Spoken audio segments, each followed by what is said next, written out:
አንድ ተማሪ በዲግሪ ፕሮግራም ወደ ተለያዩ ዩኒቨርሲቲዎች እና ኮሌጆች ገብቶ በሚማርበት ጊዜ ለአንድ ዓመት ያክል የሚከታተላቸው ኮመን ኮርሶች አሉ። እነዚህም ፍሬሽማን በመባል ይጠራሉ። ታዲያ በዛሬው ቪዲዮአችን እነዚህን ፍሬሽማን ኮርስ ላይ የምትማሩትን ትምህርቶች ምን እንደሆኑ እና በዝርዝር ደግሞ ስለምን እንደሚያስተምሩ አብረን የምናየው ይሆናል። በመጨረሻም ደግሞ ለእያንዳንዱ የትምህርት አይነት በምን የጥናት ዘዴ ማጥናት እንዳለብን አብረን የምናየው ይሆናል ማለት ነው። እንግዲህ ለሬሚዲያል ተማሪዎች እና ኢንተራንስ አልፋችሁ ወደ ዘንድሮ ወደ ፍሬሽማን ለምትቀላቀሉ ተማሪዎች ይሄ ወሳኝ ነገር ነው ማለት ነው። ስለዚህ ይሄ ፍሬሽማን ኮርስ በሁለቱም ስትሪም አለ። በናቹራልም በሶሻል ሳይንስም የተለያዩ ትምህርቶች ቢኖሩ አንዳንድ ግን አብዛኛውን ጊዜ ተመሳሳይ ነው። ከነዚህ ውስጥም አንደኛው ኮሚኒኬቲቭ ኢንግሊሽ ላንጉዌጅ ስኪል ሲሆን ይሄ በሁለት ይከፈላል። በናቹራልም ሶሻልም ተመሳሳይ ነው። ነገር ግን ኮሚኒኬቲቭ ኢንግሊሽ ላንጉዌጅ ስኪል 1 እና ስኪል 2 በማለት ሁለት ቦታ ይከፈላል። አንደኛው በመጀመሪያ ሴሚስቴር የምትማሩ ሲሆን እንግሊሽ ኮሚኒኬቲቭ ስኪል 2 ደግሞ በሁለተኛ ሴሚስቴር የምትማሩ ይሆናል። ሜንሊ የፈርስት ሴሚስቴሩ ዲፔንድ ፎከስ የሚያደርገው ስፒኪንግ ላይ ሲሆን የሁለተኛው ደግሞ ራይቲንግ ላይ ፎከስ የሚያደርግ ይሆናል ማለት ነው። ያው እንግሊዘኛ ቤዚካሊ እናንተ ሃይ ስኩል ላይ ቤዚክ ካላችሁ በጣም ቀላለው እና እንደምታውቁት ግራመር ነው አብዛኛውን ጊዜ እና ግራመር ላይ ነው ፎከስ የሚያደርጉ። ከነዚህ ውስጥም እንደ ኮንዲሽናል ሴንቴንስ፣ እንደ ሪፖርትድ ስፒች፣ እንደ ቴንስ የተመሳሰሉ ስለሆነ ብዙዎች ተማሪ ወጥት ከሚሰሩበት ኮርሶች ውስጥ አንደኛው ይሄ ነው ማለት ነው እና በ5 ዩኒት አለው። በጣም ቀላል የሆነ ትምህርት ነው። ሌላኛው ደግሞ ጂኦግራፊ ኦፍ ኢትዮጵያ እንደ ሆርን ኦፍ አፍሪካ ሲሆን ይህም እንደምታውቁት ሁለቱም ስትሪም ለናቹራልም ለሶሻልም የሚሰጥ ነው እና ብዙዎቻችሁም ለሶሻል ተማሪዎችም ናቹራል ተማሪዎችም ይህንን ጂኦግራፊ ትንሽ ተምራችሁ ያለፋችሁ ስለሆነ በጣም ቀላለው። ግን እዚህ ጋር ሞር ዲፕሊ ነው የሚያስተምረው። ይህም ምንድነው ክላይሜት፣ ያው እንደምታዩት ቶፖግራፊ፣ ድሬኔጅ፣ ሶይል ስለነዚህ ምናምን የሚያስተምር ሲሆን በተጨማሪም ደግሞ ከኢትዮጵያ ሞጣ ብሎ ሆርን ኦፍ አፍሪካ ስለሆነ ትንሽ ዲቴል ለሚያስተምሩ ነገር ግን አብዛኞቻችሁ ተማሪዎች የምታውቁት ጂኦግራፊ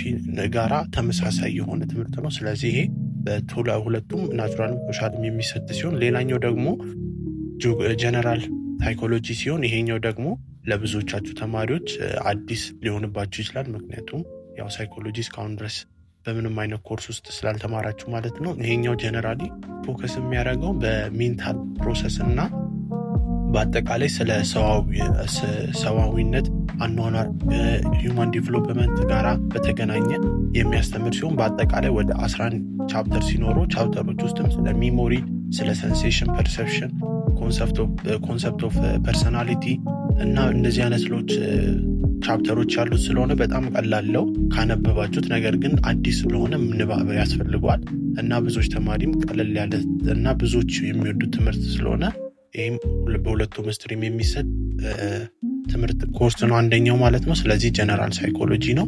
ሌላኛው ደግሞ ክሪቲካል ቲንኪንግ ሲሆን ይሄም ለእናንተ ብዙ ፋሚሊያር ያልሆነችበት ኮርሶች ውስጥ አንደኛው ነው። ይሄኛው ደግሞ ሞሮፍ ክሪቲካል ቲንኪንግ ስለ ሎጂክ፣ ይሄ አብዛኛውን 12 ያክል ስትፈተኑ ብዙዎቻችሁ ይሄ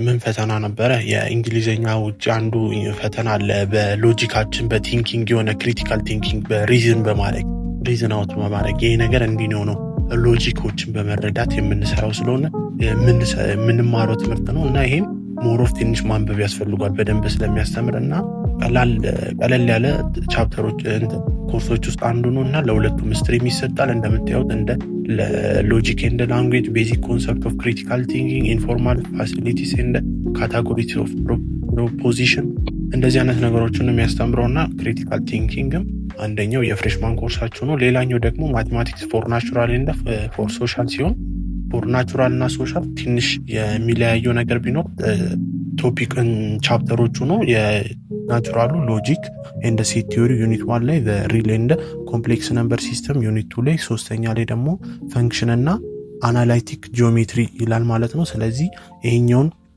4 ቻፕተር የምትወስዱ ይሆናል በማቴማቲክስ ፎር ናቹራል። በሶሻል ደግሞ ሎጂክ እንደ ሴት ቲዮሪ ተመሳሳይ ማትሪክስ ዩኒት 2 ላይ፣ ዩኒት 3 ላይ፣ ዩኒት 4 ላይ ደግሞ ኢንትሮዳክሽን ቱ ካልኩለስ የእናንተ በዚህኛው ቻፕተር ላይ ብቻ ይለያል። ነገር ግን ማቴማቲክስ ያው በጣም ቀላሉ ብዙዎቹ የ11 ያክልና 12 ናቸው። ሌላኛው ደግሞ ጀነራል ፊዚክስ ለናቹራል ሳይንስ ሲሆን 11 ያክልና 12 ያክል የተማራችሁት ጋራ የተለየ ነገር የለውም። አብዛኛው ሞጁል እና ሪፈረንስ ቡክ ይሰጣቸዋል። ለሶሻሎች ደግሞ ኢንትሮዳክሽን ቱ ኢኮኖሚክስ ሲሆን ለእናንተም በተመሳሳይ መልኩ 11 እና 12 ላይ የተማራችሁትን የኢኮኖሚክስ ኮንሰፕት ጋራ በተያያዘ ሆኖ ሪፈረንስ ቡክ አለው። ነገር ግን እዚህ ትንሽ ሞር ዲቴል ነገር ነው። አብዛኛውን ግን ተመሳሳይ ነው።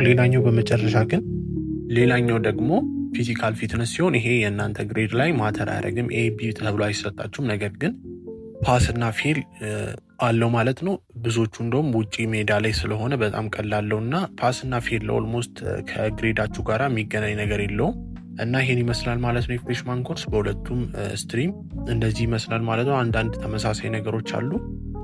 ሀዘ ፍሬሽማን ስቱደንት ደግሞ ማድረግ ያለብን ነገር ማለት ፍሬሽማን ይራችን ላይ ምን ማድረግ እንዳለብን እኔም አሁን ላይ እያደረጓቸው ያለው ነገር አንደኛው ነገር ቢሆን ሞጁል በደንብ ማንበብ አለብን። ሁለተኛው ክላስ አቴንድ ማድረግ አለብን። ሌላኛው ደግሞ ከሲነር ተማሪዎች መረጃ ብንቀበል፣ በተጨማሪም ደግሞ የተለያዩ የድሮ ኤግዛሞችን የላስት ይር ኤግዛም ፔፐሮችን ብናገኝ እና ኤግዛሞችን ብንሰራ ከሲነሮች በጣም ጠቃሚ ነው። ምክንያቱም አብዛኞቹ የዩኒቨርሲቲ አስተማሪዎች ኤግዛሞችን የሚያወጡት ከላስት ይር ስለሆነ ይህንን ነገር ማርክ አርጉና በደንብ ብሰሩበት አሪፍ ነው ላለው። ሌላኛው ደግሞ ትምህርቶቹ ባህሪ እንዳልኳችሁ ለማትስ ሲሆን በደንብ ሪፒቴሽን ያስፈልጓል። እያንዳንዱ ከሞጁሉ እየወሰድን በደንብ ማንበብ ያስፈልጓል።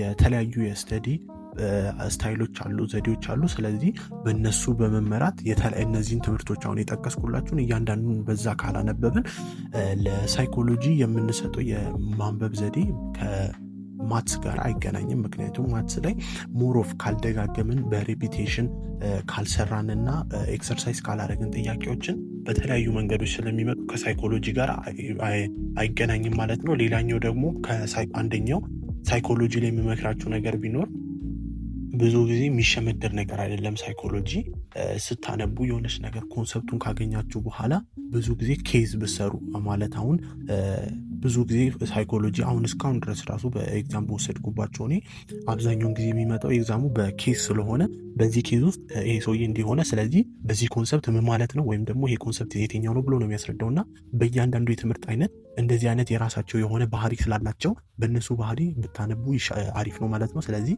ሳይኮሎጂ ስታነቡ ኬዝ ስተዲ ላይ ሞር ፎከስ ብታደርጉ አሪፍ ነው ላለው ማለት ነው። ስለዚህ ይህንን ብታደርጉ ፍሬሽማን ይራችሁ ላይ አሪፍ ውጤት ለማምጣት ይረዳል ማለት ነው። ስለዚህ ባለፈው ባዘጋጁላችሁ ቻሌንጅ ላይ ከነዚህ ውስጥ ምንመርጣቸው አንዳንድ ትምህርቶች አሉ። በእነዚህ ትምህርቶች ላይ ብቻ ፎከስ አድርገን ቪዲዮ የምንሰራ ስለሆነ ከነዚህ ውስጥም እንግዲህ እኔ ያዘጋጀውላችሁ አንትሮፖሎጂ፣ ሳይኮሎጂ፣ እንግሊሽ ኮሚኒኬቲቭ ስኪል፣ ማትስ ትምህርቶችን እነዚህን ትምህርቶች አብረን የምናነብ ይሆናል ማለት ነው። ስለዚህ ቻሌንጁን እንግዲህ ካላያችሁት ቻናል ውስጥ ግቡና የመጀመሪያው ቪዲዮ ስለ ቻሌንጁ ስለሆነ እንግዲህ ቻሌንጁን ገብታችሁ በደንብ እዩት እና ሌት ሆናችሁ ብትገቡም እንግዲህ ጆይን ማድረግ ትችላላችሁ። እንግዲህ እኛም አንድ ላይ ያለን ማን እንደሚያሸንፍ እስቲ እናያለን። ይሄን ይመስላል ማለት ነው። ስለዚህ ቀጣይ ደግሞ እነዚህን ትምህርቶች ደግሞ እንዴት ማንበብ አለብን በሚለው አብረን የምንሰራ ይሆናል ማለት ነው።